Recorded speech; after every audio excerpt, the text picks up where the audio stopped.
মহান স্বাধীনতা দিবস আজ 25শে মার্চ গণহত্যা শুরুর পর চট্টগ্রামের কালুরঘাট বেতার কেন্দ্র থেকে 26শে মার্চ 8ম ইস্ট বেঙ্গল রেজিমেন্টের second in command major Ziaur Rahman স্বাধীনতার ঘোষণা দেন।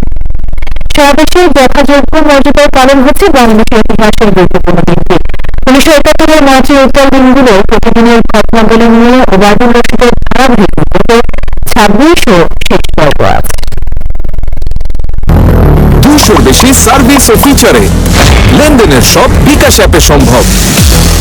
71-এর 25 এবং 26শে মার্চের মধ্যকার রাতে অপারেশন সার্চলাইটের নামে এদেশে ইতিহাসের বর্বরতম গণহত্যা চালায় পাকিস্তানি হানাদার বাহিনী। পাকিস্তানি বাহিনী সে রাতে গ্রেপ্তার করেছিল বঙ্গবন্ধু শেখ মুজিবুর রহমানকে। তখন পাকিস্তানি বাহিনী ও তাদের এদেশীয় সহযোগীদের বর্বরতা যেমন চলছিল, তেমনি সাধারণ মানুষ, সশস্ত্র বাহিনীর বাঙালি সদস্য, পুলিশ এবং ইপিআর সদস্যরা গড়ে তুলেছিলেন প্রতিরোধ।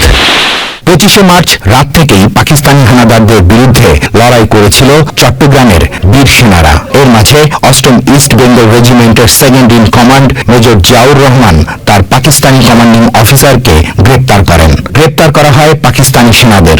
সেই সাথে মেজর জিয়া চট্টগ্রামে পাকিস্তানিদের বিরুদ্ধে সমন্বিতভাবে যুদ্ধ পরিচালনা শুরু করেন। মেজর জিয়াউর রহমানের নেতৃত্বে দখলে আসে চট্টগ্রামের কালুরঘাট বেতার কেন্দ্র, যেখানে সৃষ্টি হয় এক অনন্য ইতিহাস। জীবনের মায়া ত্যাগ করে বাংলাদেশের স্বাধীনতার ঘোষণা দেন মেজর জিয়াউর রহমান।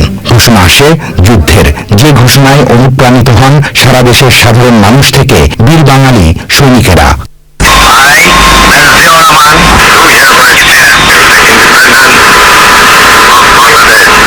মেজর জিয়ার স্বাধীনতার ঘোষণার পর প্রিয় মাতৃভূমিকে শত্রুমুক্ত করতে ঝাঁপিয়ে পড়ে বীর বাঙালিরা। 25শে মার্চ কাল রাতের প্রতিরোধ হয়ে যায় মহান মুক্তিযুদ্ধ। 71-এর 26শে মার্চ রাতে মেজর খালেদ মোশাররফ তার ক্যাম্পে বাংলাদেশের পতাকা উড়িয়ে বাঙালি সেনাদের এক করে ব্রাহ্মণবাড়িয়ার উদ্দেশ্যে রওনা হন। আরেকটি ইউনিট রেখে যান শ্রীমঙ্গলে শত্রুর মোকাবেলা করতে।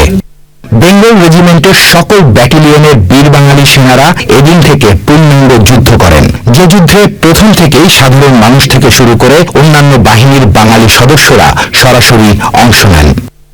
দীর্ঘ 9 মাসের রক্তক্ষয়ী যুদ্ধের পর 30 লাখ শহীদের রক্ত ও 2 লাখ নারীর উপর অবর্ণনীয় নির্যাতনের বিনিময়ে 16 ডিসেম্বর স্বাধীন হয় লাল সবুজের বাংলাদেশ। Obaidul Rashid, channel I, Dhaka.